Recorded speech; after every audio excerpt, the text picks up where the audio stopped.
आपके मन में लाखों ऐसे स्थान हैं जो जादुई प्रकृति के हैं। हमारे मस्तिष्क में लाखों कैनाबिनॉइड रिसेप्टर्स हैं।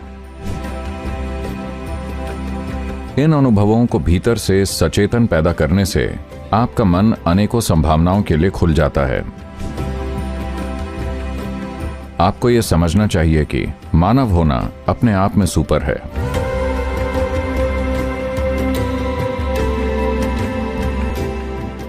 देखिए, यह खोजा गया है या हमने देखा है कि हमारे दिमाग में लाखों कैनाबिनॉइड रिसेप्टर्स हैं। तो इसका क्या मतलब है? इस पर काफी अटकलें लगाई गईं। तो जाहिर है कि जो लोग नशा करते हैं उन्होंने कहा इसका मतलब है कि सभी को फूंकना चाहिए, या एक अटकल ये लगाई गई कि एक समय पर हम सब, हर इंसान फूंकता होगा।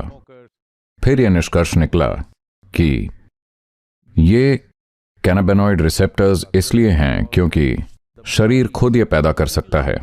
मस्तिष्क में लाखों रिसेप्टर्स होते हैं और शरीर एंडोकैनाबिनॉइड्स को पैदा कर सकता है।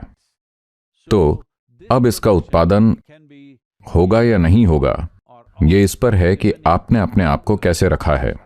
यानी आप अपने भीतर ऐसी केमिस्ट्री बना सकते हैं जो आपको हमेशा आनंदित रखे।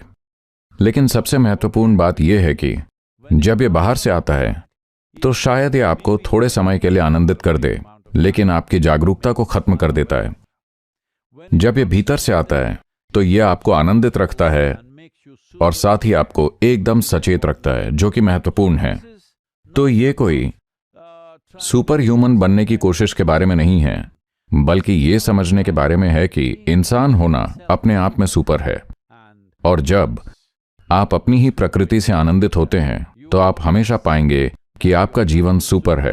फर्क नहीं पड़ता कि कुछ चीजें हमारे जीवन में सही होती हैं, कुछ नहीं होती, कुछ हमारे तरीके से होती हैं, कुछ नहीं होती, पर ये वाला जीवन हमेशा हमारे तरीके से होना चाहिए। सद्गुरु, आपसे मिलकर अच्छा लगा। मुझे आपका काम बहुत पसंद है। इसी से संबंधित बात पूछनी है कि आप साइकेडेलिक्स के बारे में क्या सोचते हैं? क्या ये उन चीजों को दिखाने में सहायक हैं जो सामान्य तौर पर दिखाई नहीं देती? क्या ये हानिकारक है जिस तरह से आपने बताया, या फिर किसी तरीके से ये उपयोगी हो सकता है? देखिए, मनुष्य का मन ऐसा है कि इसे इस तरह देखिए कि ये लाखों कमरों का एक भवन है। सामान्य जीवन जीने वाले ज्यादातर लोग इनमें से 5 या 10 ही खोल पाते हैं, बस इतने ही। लाखों कमरे वैसे ही पड़े रहते हैं बिना यूज के।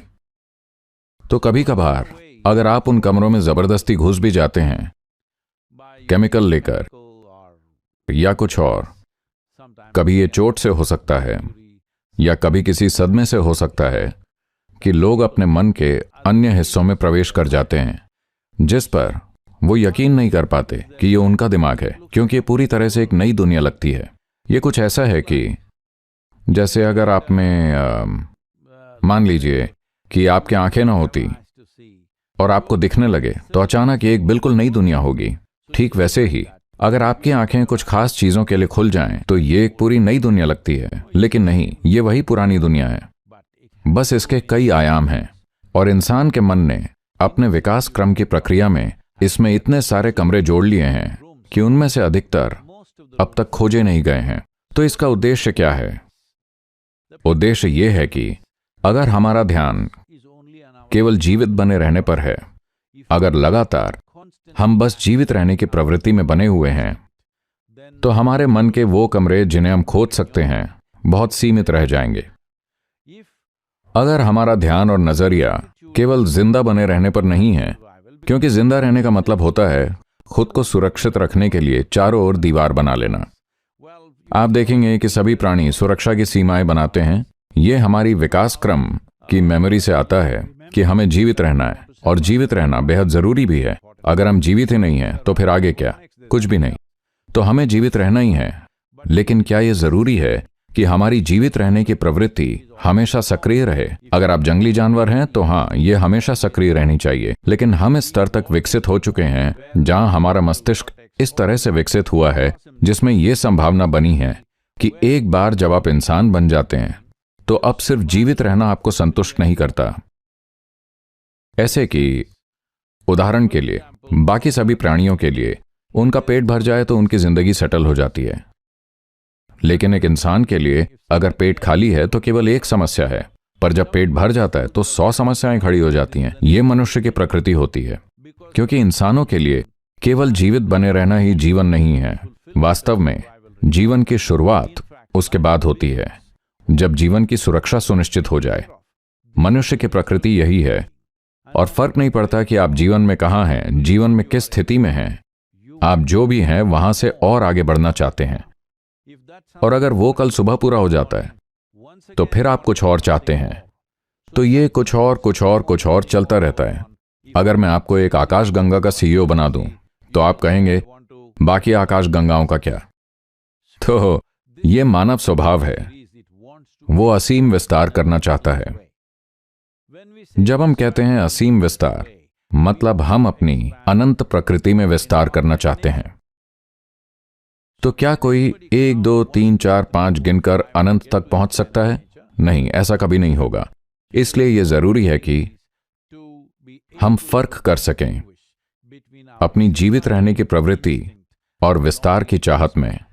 हमारी अनंत तक विस्तार की ये चाहत एक दबी हुई अभिव्यक्ति पा रही है, जिसे हम महत्वाकांक्षा या इच्छाएं और वो सब कहते हैं।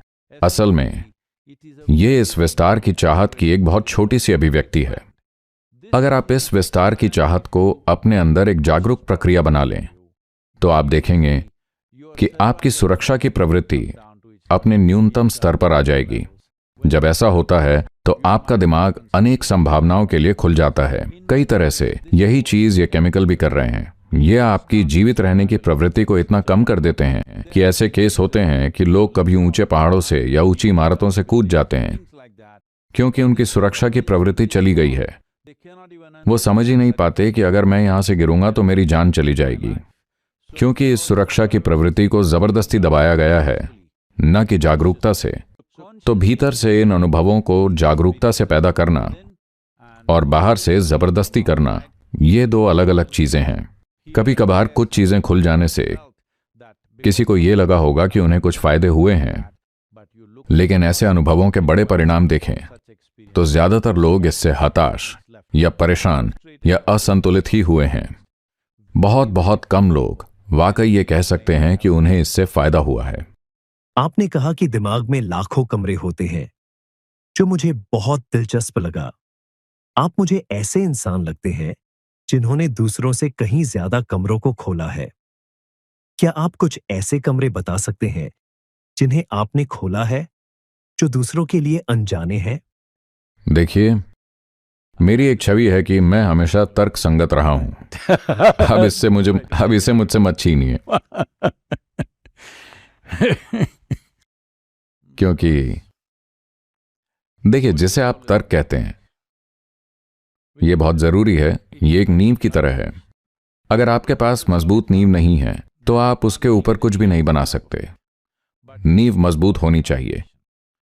यही समस्या है उन लोगों के साथ जो सोचते हैं कि वो रहस्यवाद या तंत्र या आध्यात्मिकता में हैं, लेकिन उनके पास कोई ठोस तर्क संगत आधार नहीं होता, तो वो भ्रम में खो जाते हैं।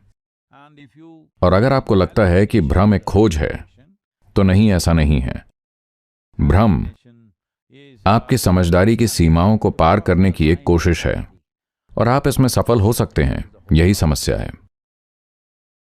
तो तर्क नींव है, लेकिन हम नींव में नहीं रह सकते। वैसे तो अमेरिका में अगर आप नींव में रहते हैं तो उसे बेसमेंट कहते हैं, लेकिन दुनिया के बाकी हिस्सों में उसे तहखाना कहते हैं। तो आप नींव में नहीं रह सकते, आपको उसके ऊपर एक ढांचा बनाना होगा। तो तर्क ठीक है, लेकिन केवल जीवन की सतह पर। अगर आप वहां देखें तो हर चीज तर्क संगत है, हर चीज तर्क के पैटर्न में फिट बैठती है।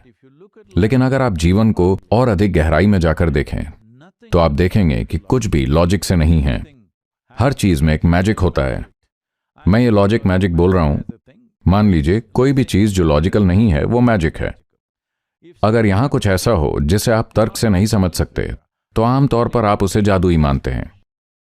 तो आपके दिमाग में लाखों ऐसे स्थान हैं जो जादुई हैं, लेकिन अब हम बात कर रहे हैं, जब आप बात करते हैं तो आप एक भाषा का उपयोग करेंगे और जो भाषा आप बोलते हैं वो तर्कसंगत होनी चाहिए। अगर मैं कुछ बेतुका कहूं तो आप सोचेंगे कि मैं पागल हो गया हूं, इसलिए मैं अभी ये रिस्क नहीं लूंगा। आप आइए, आप खोजना चाहते हैं तो हम आपके लिए व्यवस्था कर देंगे।